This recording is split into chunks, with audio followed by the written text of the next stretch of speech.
우리가 주일 오전 시간마다 사도행전을 살펴보는 것은 복음이 무엇이며 교회가 무엇인지, 교회는 무엇을 전파해야 하는지를 정확히 알기 위해서입니다. 우리가 이제껏 살펴보았던 것처럼 사도행전 2장에는 초대교회의 큰 특징 4가지가 나오고 있습니다. 우리는 3주에 걸쳐서 하나씩 그 내용을 살펴보았습니다. 사도들의 가르침, 성도들 사이의 교제, 성찬식에서 떡을 떼며 포도주를 마시는 일에 대해서 이미 살펴보았습니다. 이제 우리는 초대교회가 가지고 있었던 특징, 강력한 특징, 오늘날 교회들이 잃어버리고 있는 특징이라고도 말할 수 있는 그러한 특징 중에 하나를 이 시간 살펴보기를 원합니다. 그것은 바로 기도입니다. 이 부분의 가르침을 통하여 우리가 더욱 충실한 교회의 지체들이 되고 더욱 경건으로 무장한 하나님의 사람들이 될 수 있게 되길 바랍니다. 먼저는 이 42절에 나타나고 있는 초대교회의 특징들의 순서를 한번 살펴보는 것도 필요합니다. 초대교회뿐만 아니라 그 이후에 모든 교회사에서 보듯이 진정한 그리스도인들과 참된 교회의 공통된 특징은 언제나 교육과 교제와 성찬과 그리고 기도였습니다. 자주 말씀드립니다. 이게 핵심입니다. 교회가 이것을 놓치면 안 됩니다. 초대교회가 가지고 있었으면 오늘 이 시대의 교회도 반드시 가지고 있어야 되며, 혹시라도 우리가 이것을 놓치거나 혹시라도 우리가 이게 약화됐으면 강화시켜야 되고 다시 본래의 모습을 회복할 수 있어야만 되는 것입니다. 그런데 이 초대교회에 나타난 이 특성의 순서가 또 중요합니다. 순서가 중요합니다. 오늘 이 본문 말씀은 저희가 기도하며 떡을 떼며 교제하고 사도들의 가르침을 받기를 전혀 힘썼다라고 말하지 않습니다. 전혀 다른 거죠. 그들이 사도들의 가르침을 받아 서로 교제하고 떡을 떼며 오로지 기도하기를 힘쓰니라. 꼭 이 순서대로 되어야 된다 하는 것입니다. 이 순서가 올바른 순서인 것입니다. 누가가 이것을 기록을 했지만은 하나님의 영감으로 기록된 성경이라고 우리가 믿는다면 이 순서를 정하신 분은 누구십니까? 당연히 하나님께서 이 순서를 정하신 것입니다. 순서의 첫 번째는 사도들의 가르침입니다. 이것이 다른 모든 것을 결정합니다. 가르침이 너무너무 중요하다. 제가 몇 주 전에 3주 전에 말씀을 드렸습니다. 이것이 모든 것을 결정합니다. 잘못된 가르침을 받으면 여기서 잘못된 교회가 나옵니다. 잘못된 가르침을 받게 되면 거기서 이단도 나오고 사이비도 나오고, 잘못된 가르침이 그만큼 교회와 영혼에게 해악을 끼친다 하는 것을 말씀을 드렸습니다.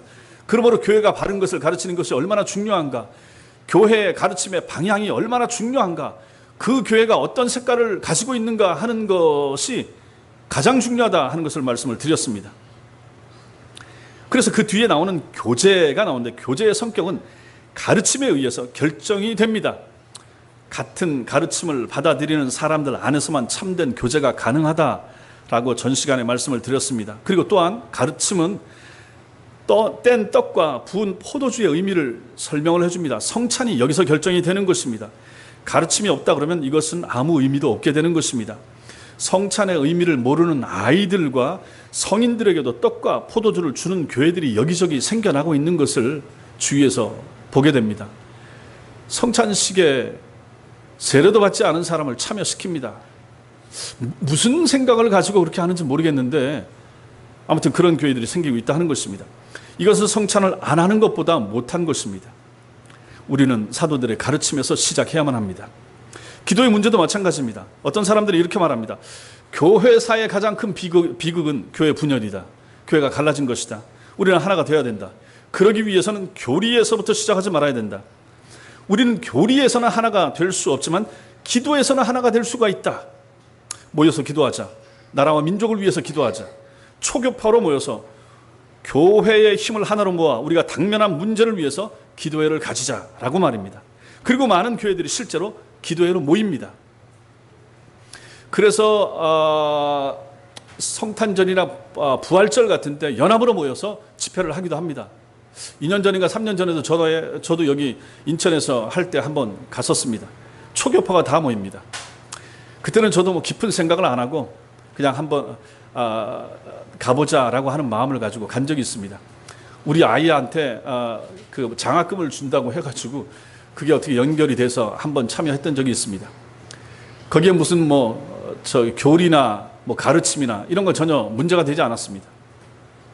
그런 것들이 지금 이 시대에도 계속해서 여기저기서 벌어지고 있다 하는 것입니다. 그래서 많은 교회들이 실제로 다른 건 몰라도 기도회로 모여서 공동 예배로 모이고 그런 것은 한다 하는 것입니다. 그러나 이것은 우리 개혁주의 선배들이 옳지 못하다라고 가르쳤던 부분이 바로 이 부분이 되는 것입니다.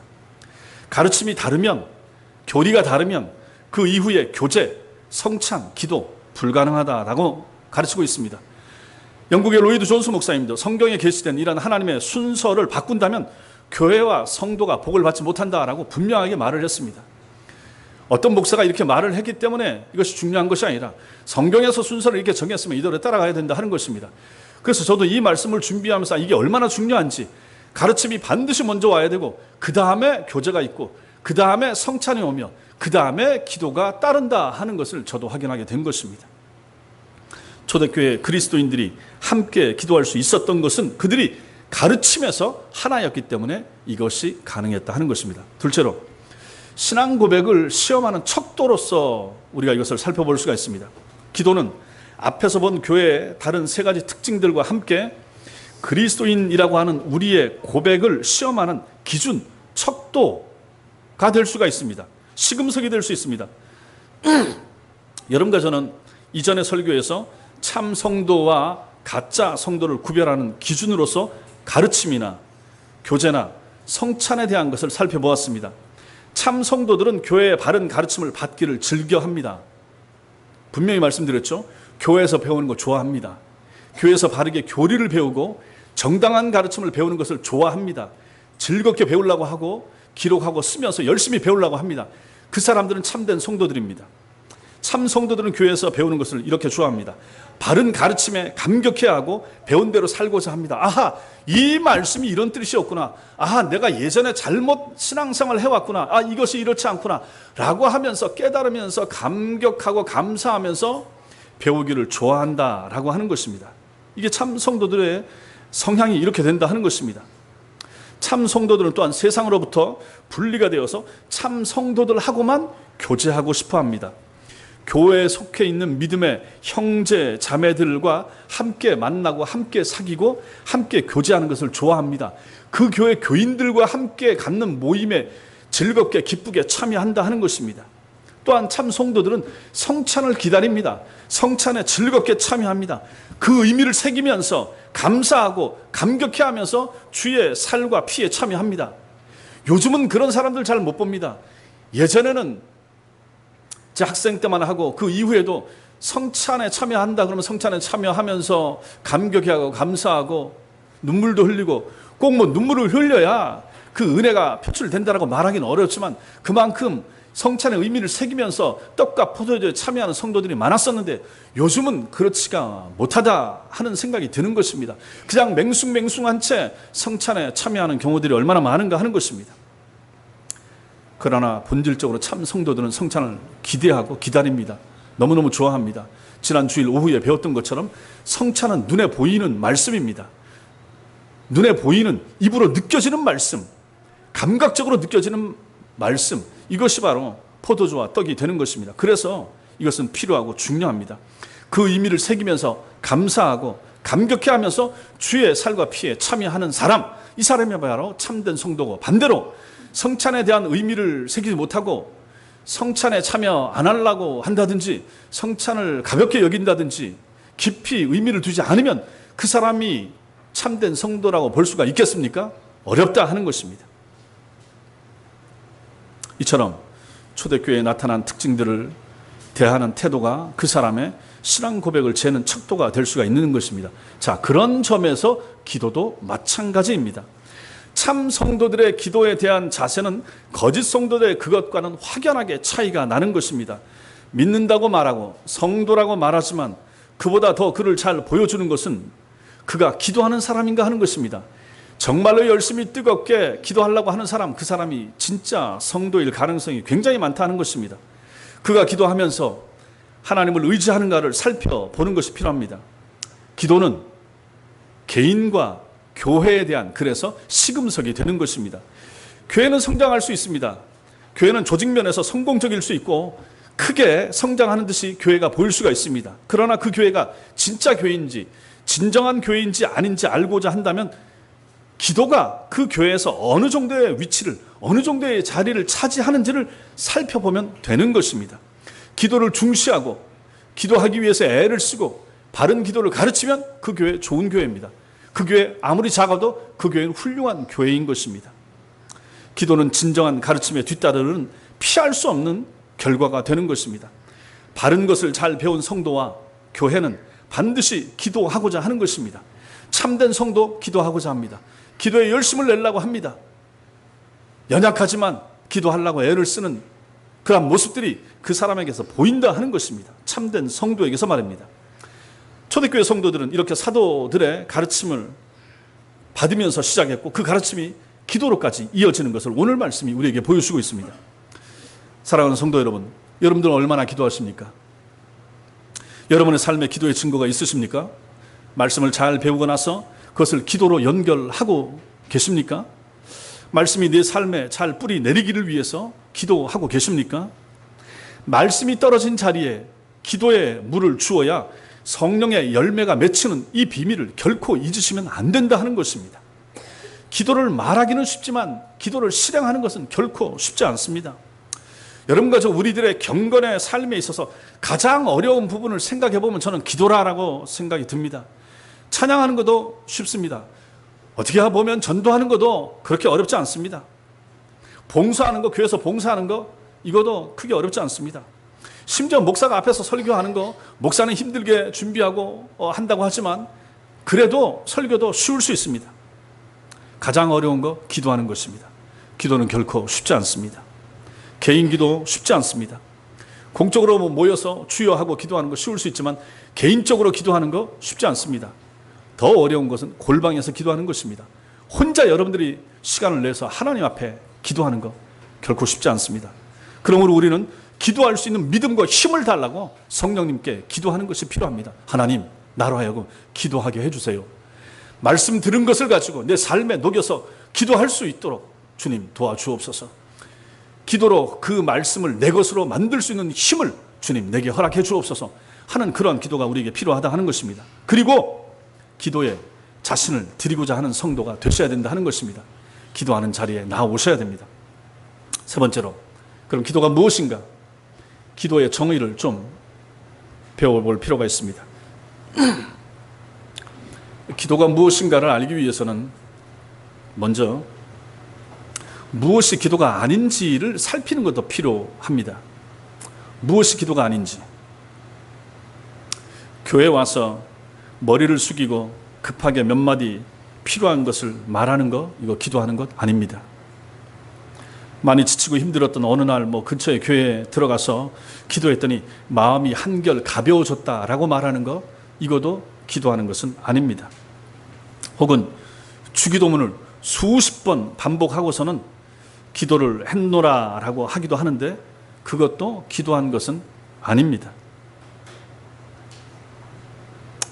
기도를 한다고 모든 기도가 다 하나님이 기뻐 받으시는 기도는 아닌 것입니다.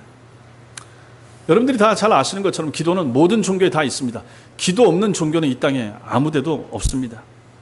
과거에 무당과 불교의 중을 모두 경험했던 사람이 예수님을 믿게 됐습니다. 그래서 예수님을 믿어보려고 이제 매일 새벽 예배당에 나와서 100일 기도를 작정을 했다고 합니다.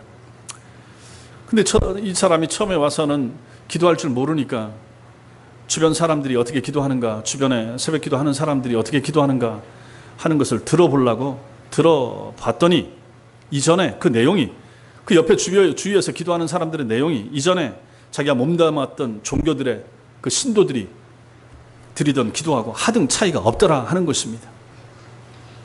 이거 주세요, 저거 주세요 계속 구하다가 마지막에 예수님의 이름으로 기도합니다. 그것만 달랐다 하는 것입니다. 이것은 참된 기도가 아닌 것입니다. 또한 사람에게 보이려고 하는 기도도 참된 기도일 수가 없습니다. 마태복음 6장 5절에 또 너희는 기도할 때에 외식하는 자와 같이 하지 말라. 그들은 사람에게 보이려고 회당과 큰 거리 어귀에 서서 기도하기를 좋아하느니라. 내가 진실로 너희에게 이르노니 그들은 자기 상을 이미 받았느니라 주께서 이렇게 말씀하고 계십니다. 외식하는 자들을 언급할 때 주님은 당시의 서기관이나 바리새인들을 염두에 두신 것이 분명합니다. 그들은 사람들이 보는 데서 기도를 서서 오래 많이 하고자 했던 사람들이 바로 그들입니다. 주님께서는 사람들의 눈을 의식하고 사람들에게 보이려고 하는 기도는 기도가 이미 아니라고 말씀하십니다. 그들이 기도하는 동기와 목적은 사람들로부터 저 사람은 기도 많이 하는 사람, 저 사람 경건한 사람, 저 사람 하나님과 가까운 사람으로 인정받기 위해서 하는 것입니다. 거짓된 기도, 하나님께서 참된 기도로 여겨주시지 않는 기도는 자세나 장소 때문이 아니라 그 마음의 동기 때문에 그렇게 되는 것입니다.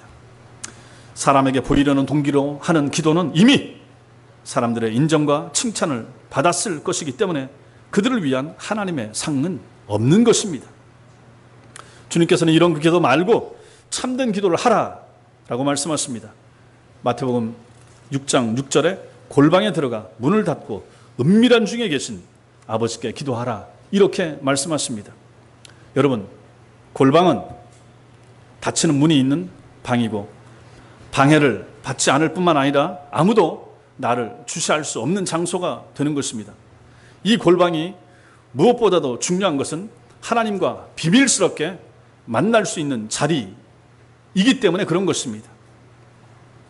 그렇다면 예수께서 이렇게 골방에 들어가서 은밀하게 기도하라, 이렇게 말씀하신 의미를 통해서 우리가 살펴볼 수 있는 기도의 본질이 무엇입니까?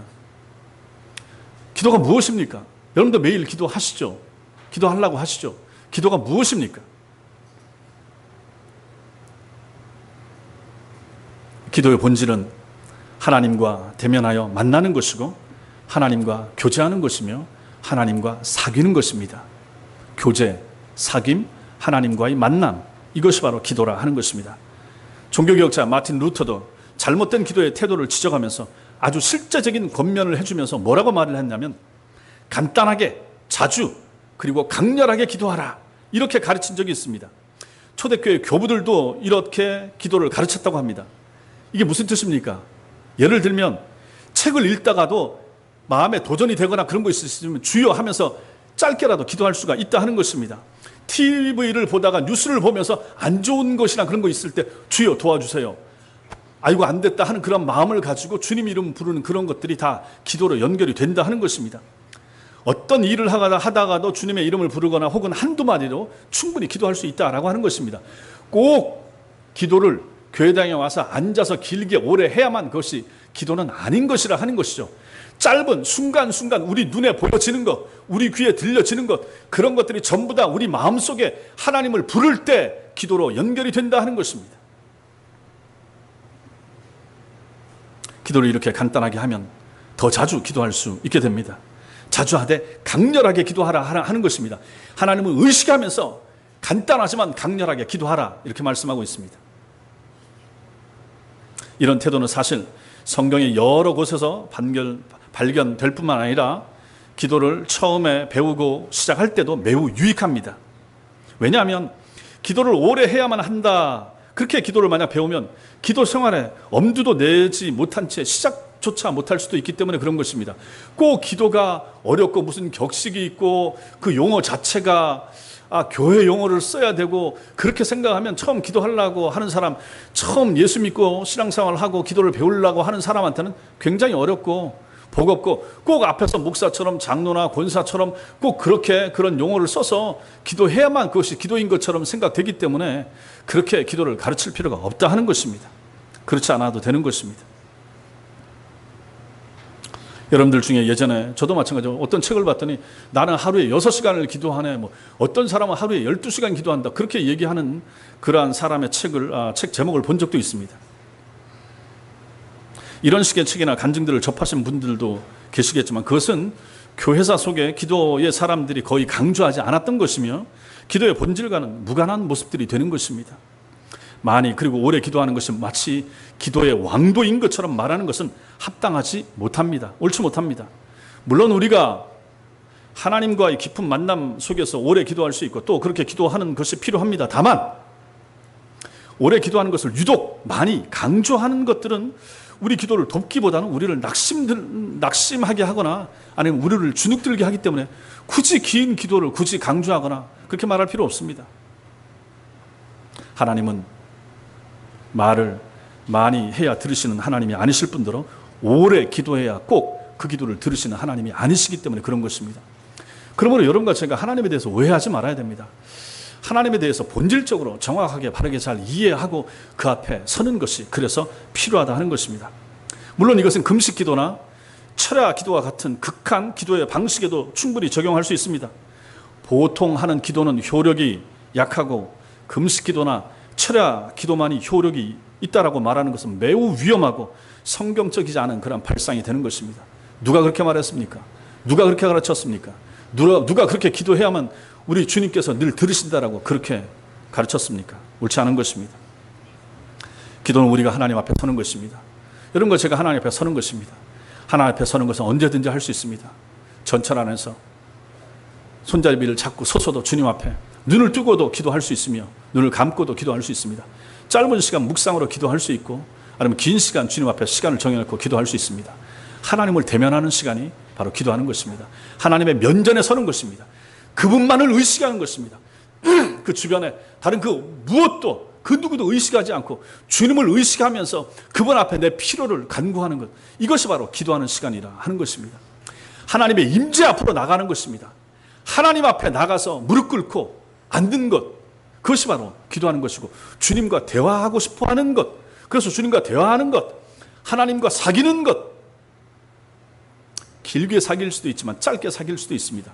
긴 대화가 필요할 수도 있지만 짧은 시간 대화할 수도 있습니다. 그럼에도 불구하고 주님은 우리의 그런 모습을 다 보시고 기뻐하시고 받으신다 하는 것입니다.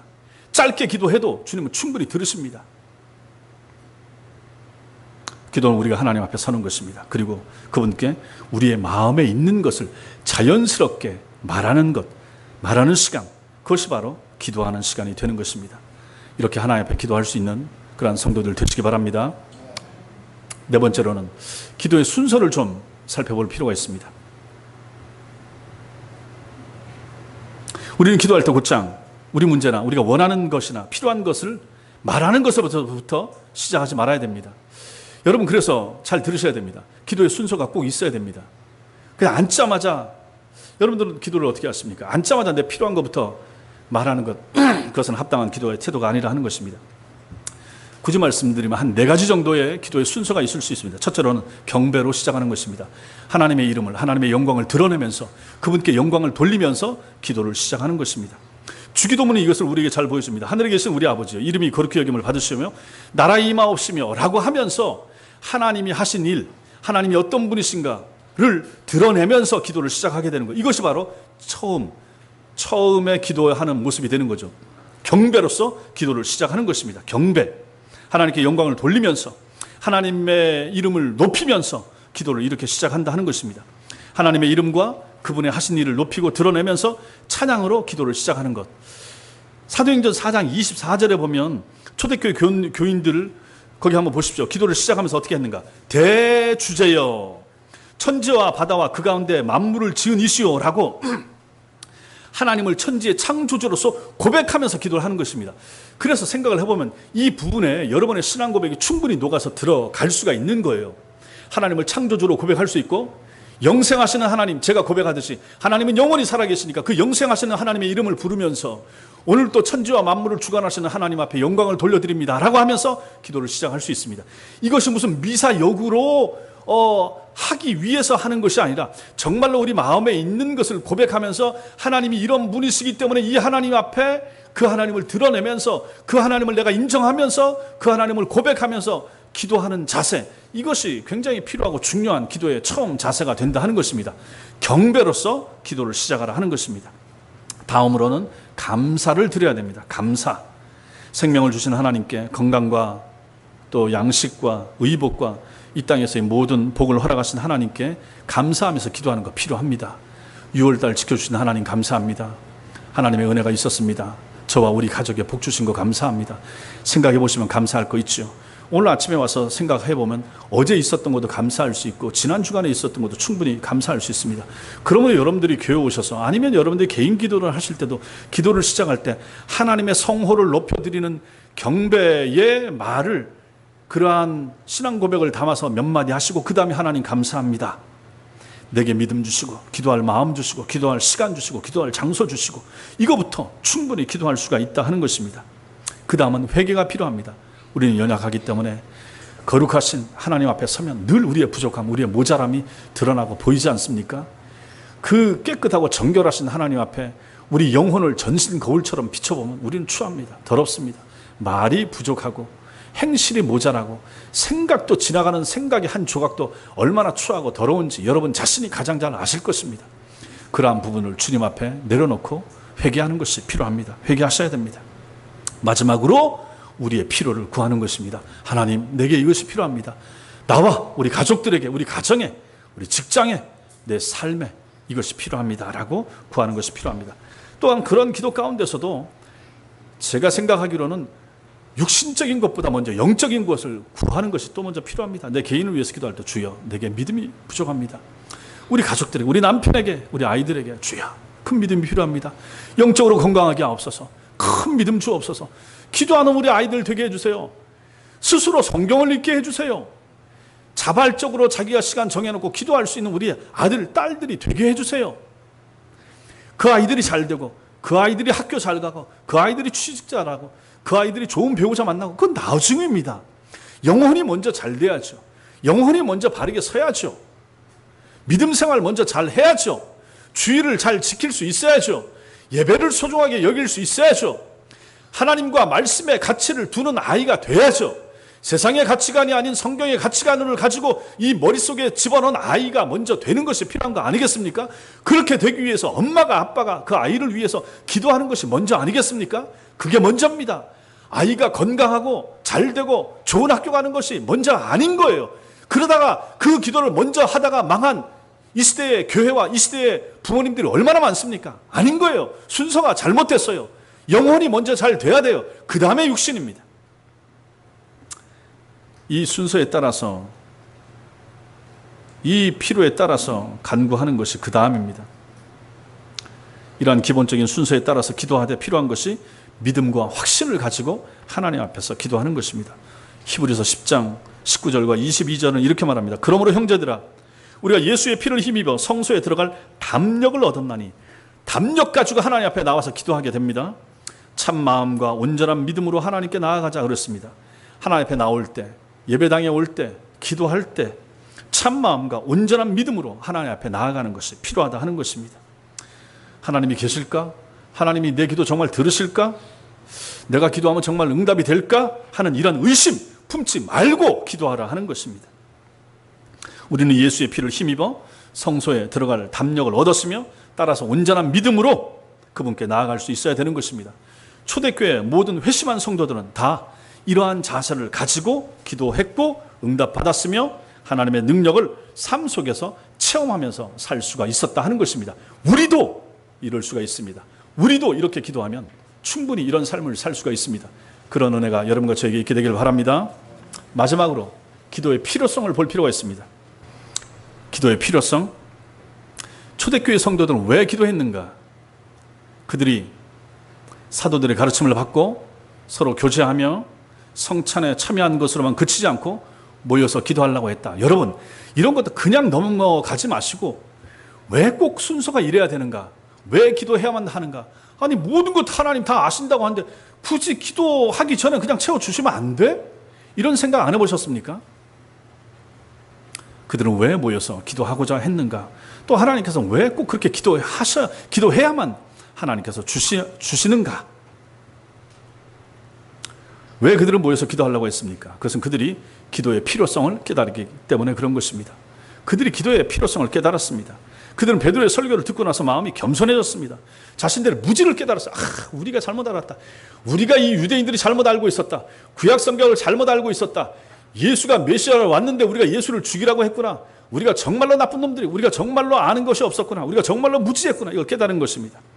하나님 앞에 하나님에 대해서 무지하고 자신들의 생명에 대해서 자기들이 무지했으며 앞날의 소망에 대해서 자기들이 얼마나 무지한가 하는 걸 깨달은 것입니다. 그런 자신들에게 하나님의 긍휼과 인도하심이 필요한 것을 깨달았던 것입니다. 그래서 그들은 기도하고자 한 것입니다. 자신들의 이 무지, 이것을 깨닫고 나서 하나님 앞에 알게 해주세요. 깨닫게 해주세요. 그렇게 기도하고자 했던 것입니다. 또한 그들은 복음을 전하고 교회를 세우는 데 있어서 자신들의 능력이 얼마나 무능력한가 하는 것을 알았고 부족함을 깨달았습니다. 그래서 기도하고자 했던 것입니다. 그들은 강력한 힘이 필요했습니다. 하나님의 능력과 도움이 필요했습니다. 자기들 힘 가지고 안 되는 걸 알았습니다. 그래서 엎드려서 기도했습니다. 참 성도들은 하나님의 도움이 없이는 성도의 삶을 사는 것이 가능치 않다는 것을 아는 사람들입니다. 여러분과 저도 마찬가지입니다. 왜 기도 안 합니까? 하나님 능력 없이도 기도하지 않아도 하루 잘 살거든요. 큰 문제 없거든요. 기도하려고 하는 사람들 꼭 문제가 생겨야 그때부터 기도하려고 합니다. 그래서 안 된다 하는 것입니다. 매일매일 살 수 있는 힘을 하나님이 공급해 주시는 것을 여러분들이 깨달으셔야 됩니다. 그래서 기도해야 됩니다. 새벽에 기도해야 되고 아침에 기도해야 되고 교회 못 오시면 집에서도 기도하셔야 되고 아이들이나 남편 출근 다 한 다음에 집에서라도 시간을 정해놓고 단 5분이라도 기도하셔야 됩니다. 이 하루도 허락하신 하나님 감사합니다. 이날도 주님의 날입니다. 주님이 주관하시는 날입니다. 주여, 내 남편, 내 아내, 우리 아이들 지켜주옵소서. 어느 거리에서 어떤 일이, 어떤 상황이, 무슨 일이 벌어질지 모르는 이 험악한 세상 가운데서 우리의 가족들을 지켜주옵소서. 혹 어떤 일이 생겨도 놀라지 않을 믿음을 허락해 주옵소서. 그런 기도를 아침에 하시라 하는 것입니다. 교회를 위해서 기도하시고 나라와 민족을 위해서 기도하시고. 나라가 어렵습니까? 위정자들이 잘 못하는 것 같습니까? 원망하거나 불평하거나 좌파 우파 타차하지 마십시오. 기도하세요. 기도하세요. 우리는 기도하라고 부름받은 사람들이에요. 우리는 좌파도 아니고 우파도 아닙니다. 우리는 나사란 예수파예요. 우리는 하나님 나라에 속한 사람들이에요. 위정자들을 불평하거나 그 누구에 대해서도 불만을 가지고 말할 필요가 없어요. 그렇게 한다고 딱히 좋아지거나 댓글 남기고 뭐 한다고 해서 무슨 저 청와대 게시판에 뭐 한다고 해서 특별히 나아지지 않습니다. 그거 하지 말라는 건 아니지만은 우리는 기도하는 사람들입니다. 눈에 보이는 모든 것을 기도로 연결시킬 수 있는 사람들 아닙니까? 아까 마틴 루터가 그렇게 하라고 말씀드렸잖아요. 기도하면 됩니다. 하나님이 하십니다. 이 나라와 앞날 장래 김정은이 어떻게 하든지 문재인이 어떻게 하든지 트럼프든지 누구든지 하나님의 손에 있는 것입니다. 그 사람들이 자기 뜻대로 하는 거 아니에요. 그 모든 역사의 배후에 하나님의 보이지 않는 손길이 역사하고 있는 거예요. 믿으십니까? 그게 신앙 아닙니까?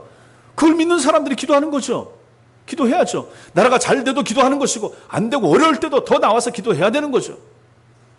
그래서 참 신자들은 반정부 인사가 될 수가 없는 것입니다. 어쨌든지 간에 하나님 앞에서 박근혜 때도 그 나라와 정부를 위해서 기도해야 되는 것이고 지금도 마찬가지인 것입니다. 앞으로 또 어떤 정부가 들어선다 할지라도 우리 신자들은 하나님 앞에서 이 나라와 민족이 하나님의 손안에 있습니다.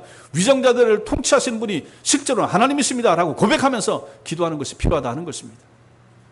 기도하셔야 됩니다. 매일매일 기도하셔야 됩니다. 교회를 위해서 기도하셔야 됩니다. 여러분 개인이 기도거리가 없으면 돌아보십시오. 우리 성도들 간에 우리 성도들 사이에 아파하고 힘들어하는 사람 분명히 있습니다. 기도해 줘야 될 사람들이 있습니다. 여러분들이 관심을 안 가져서 모르는 것이 기도하셔야 됩니다. 기도하셔야 됩니다. 기도 자리에 나오셔야 됩니다. 나이가 드셔도 기도하셔야 되고 어린 아이들도 기도해야 됩니다. 새벽에도 기도하셔야 되고 수요 밤에도 기도하셔야 되고 금요 밤에도 기도하셔야 되고 멀면 집에서라도 정해놓고 기도하십시오.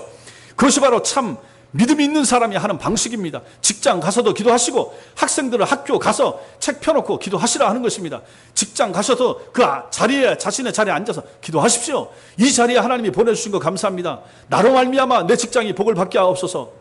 요셉 때문에 요셉의 가정이 요셉 때문에 보디발의 집이 요셉 때문에 온 애굽이 복받은 것을 우리가 보지 않습니까? 나로 말미암아 그런 역사가 나타나게 하옵소서.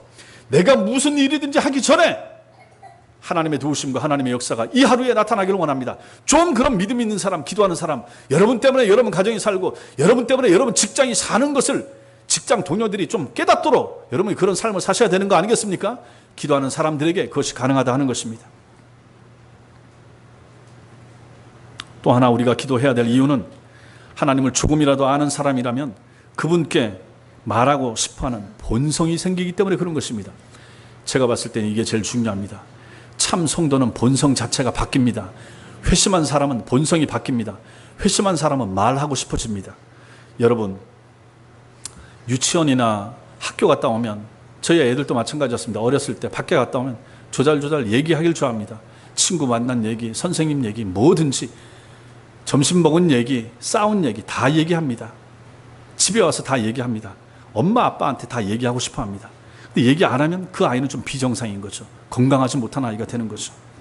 마찬가지입니다. 동일하게 거듭난 성도도 회심한 성도도 하늘의 아버지와 대화를 나누고 싶어합니다. 그게 본성입니다. 그게 본성입니다. 그 본성이 없으면 그 사람은 제가 봤을 때 회심했다고 보기 어렵습니다. 하나님 앞에 기도하고 싶어 합니다. 기도하고 싶어 해야 마땅합니다. 우리가 우리 힘으로 할 수 있는 게 도대체 얼마나 됩니까? 눈에 보이는 모든 것이 다 하나님의 도움과 하나님의 능력, 하나님의 은혜가 있어야 되는 거 아니겠습니까? 그런 성도들이 어찌 기도를 안 할 수가 있겠습니까? 짧은 시간 간단하게라도 주여 도와주세요. 주여, 주여, 주여. 주여를 언제 쓰는 것입니까 도대체? 기도하셔야 됩니다. 본성이, 신자는 본성이 바뀐 사람입니다. 본성이 기도하고 싶어하는 사람입니다. 우리가 살다 보면 얼마나 어렵고 답답하고 막히고 내가 원하는 대로 안 되고 기도해서 응답된다 싶었더니 전혀 엉뚱한 방향으로 내가 원치 않고 내게 오히려 아픔이 되고 힘든 경우가 드러나는 경우가 있지 않습니까? 그때마다 기도해야 되는 거죠. 그때마다 기도해야 되는 거죠. 그때마다 주님 앞에 엎드려야 되는 거죠. 거듭난 성도는 하늘의 아버지와 대화를 나누고 싶어 합니다. 기도는 하나님과의 대화이고 하나님과의 교제입니다. 우리의 모든 필요, 여러분들의 모든 필요, 우리의 모든 아픔, 우리의 모든 고민, 우리의 모든 기쁨, 우리의 모든 행복, 그것을 하나님 앞에 말할 수 있어야 됩니다. 그 사람이 참 신자입니다. 그 사람이 회심하고 거듭난 사람인 것입니다. 우리는 우리 하나님 아버지와 가장 좋은 것을 나눌 수 있어야 되는 것입니다. 성도 여러분, 기도는 이거 하자고 해서 그냥 억지로 그냥 끌어내듯이 하는 거 아닙니다. 새벽에 안 나오셔도 괜찮습니다. 집에서 하시면 됩니다. 수요 기도에 안 나오셔도 괜찮고 금요일 기도에 안 나오셔도 괜찮습니다. 여러분들이 개인적으로 자발적으로 언제든지 어디서나 기도만 할 수 있다면 족합니다. 괜찮습니다. 기도하셔야 됩니다. 기도 안 하면 그 사람은 회심한 사람 아닙니다. 아니 내 힘으로 살 수 있는 사람이, 내 힘으로 살 수 있다고 생각하는 사람이 그 사람이 기도 안 하는 거 아닙니까? 그게 말이 됩니까? 여러분이 회심했다고 하면서 참 신자라고 하면서 신자의 특징은 기도라고 하고 숱하게 성경에 구약과 신약에 그렇게나 많은 기도하는 본문이 나오는데도 불구하고 예수 믿고 교회 나온다고 하면서 재직이라고 하면서 기도 안 하고 어찌 살 수 있단 말입니까? 제가 여러분의 기도하는 생활을 다 보거나 알 수 없습니다. 그럼에도 불구하고 여러분이 여러분 영혼을 위해서 여러분들이 하나님 앞에서 깨어서 기도하셔야 된다는 것입니다. 그런 마음이 없으십니까? 그 마음이 들도록 하나님 앞에서 그 믿음 달라고 기도하셔야 됩니다. 기도 안 하고 못 삽니다. 사랑하는 성도 여러분, 우리는 왜 기도에 많은 시간을 들이지 못합니까? 우리는 왜 공적으로 기도하는 시간에 참여할 마음을 갖지 않는 것입니까? 왜 개인적으로 기도하는 일에 마음을 두지 않는 것입니까? 여러분 중에는 일주일 동안 기도를 거의 혹은 전혀 하지 않고 사는 분이 혹시 있을 수도 있습니다. 또 기도를 하기는 하지만 10초나 15초 정도의 식사 기도나 아주 위기의 순간에 잠시 기도하는 것 외에는 기도한 적이 거의 없는 그런 경우도 혹시 있을 수 있습니다. 우리가 왜 기도하지 않는 것입니까? 우리가 기도하지 않는 것은 하나님을 모르기 때문에 그러는 것입니다. 우리는 낯선 사람들하고는 대화하는 거 어렵습니다. 처음 본 사람, 초면인 사람 대화하기 어렵습니다. 하나님을 모르고 하나님이 낯설면 그 사람 기도하지 못합니다. 알아가고 배워가고 가까워지면 더 많은 대화를 나누게 됩니다.